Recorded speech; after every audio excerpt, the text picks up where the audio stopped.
As Muslims, we have a right to bring up our children in accordance with our beliefs, which have served us over the centuries well. Now, I give you the same right to bring up your children in the way that you want. What about the rights of the children themselves? Well, the rights of the children come when they are, they're old enough to understand the issues. Until they get to that age, it's the parents' responsibility and duty. Do you teach them that apostate should be punished? You may not share that, but that is my religion. That is the way I've been brought up, and I bring that child into this world, I educate him, I give him everything. It's my right to make sure that I bring him, and I take issue with that. You think that it's wicked, well, that's your point of view. I know that's going to make him a better human being, and what's missing is, when you talk about faith, you don't look at what faith teaches. First and foremost, what faith teaches is that, listen, you're a human being, so respect your fellow human beings. And I think that's an important point that you don't want to discuss. What is the penalty for apostasy? And that is the thing that you fail to discuss, and that's why you've got those prejudicial views about faith. What is the penalty for apostasy? What do you teach the children will happen to them if they give up the Muslim faith? Well, let's bring the debate back into Britain. What is the penalty for apostasy? Actually, what we will do, because we could go down this road a very long way, and it's obviously very important. Maryam Namazi was born in Iran before her family left in the wake of the Islamic revolution. You are part of the British Council of Ex-Muslims.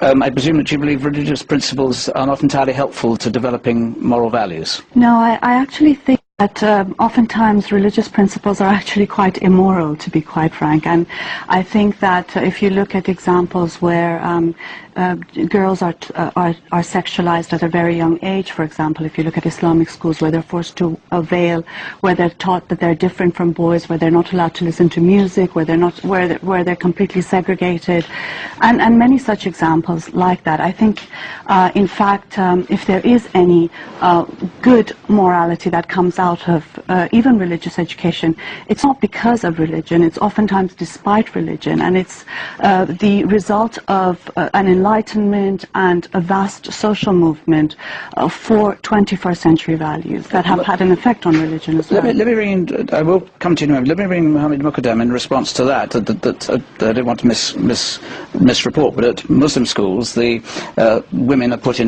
girls are put into a position where they are diminished as human beings.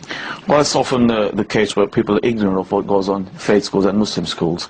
The fact is, our schools are run along a legal lines. They treat both sexes equally, provide them with the best opportunities. So it's often a case of people who have prejudices and ignorance. Mariam? I mean, I think it's typical of Islamic schools and the political Islamic movement to label any criticism a sort of prejudice and thereby racism, thereby trying to make people silent on criticizing it. I think the issues are very clear. I mean, the head of the Islamia school, for example, was quoted in an interview saying that you're born a Muslim, you're always Muslim, you can't leave. And that's things that have been told to me untold times for having renounced religion and Islam. There is threats, there is intimidations. Just yesterday, a 16-year-old girl was killed by her father for refusing to wear the veil. I think Islamic schools very much do suppress and restrict girls. Richard Dawkins, from your perspective, presumably you wouldn't be entirely opposed at all to the idea. I would be thoroughly in favour of education in the Bible as literature. You can't understand English literature without the Bible. You can't take your allusions.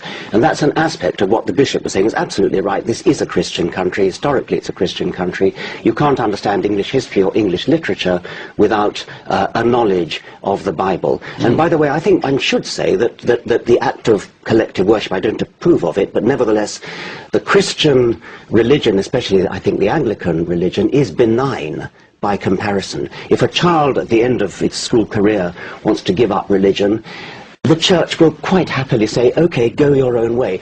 The penalty for apostasy in the Christian religion is not death. There is no penalty for apostasy at all in the Christian religion. The Christian religion is comparatively benign, and we should respect it as such. Richard Dawkins, does a God-shaped perspective or set of values do any harm to the way in which children should be taught at schools right now? Thou shalt have no other God before me, thou shalt make no graven image, thou shalt keep the Sabbath holy. What on earth's that got to do with anything to do with morals? That's the Ten Commandments, or at least 3 of them. It would be deeply depressing if the only way children could get moral values was from religion, either from Scripture, and God knows we don't want them to get it from Scripture, I mean, just look at Scripture, or from God, being intimidated by God. Anybody who is good for only those two reasons is not really being good at all. Why not teach children things like the golden rule, do as you would be done by? How would you like it if other children did that to you? So why do you do it to them? So God is not only irrelevant, God is damaging. I didn't say God was damaging, but I think it's depressing that anybody should suggest that you actually need God in order to be moral. I would hope that our morals come from a better source than that, and that therefore they are genuinely moral, rather than based on outmoded scripture or based on fear.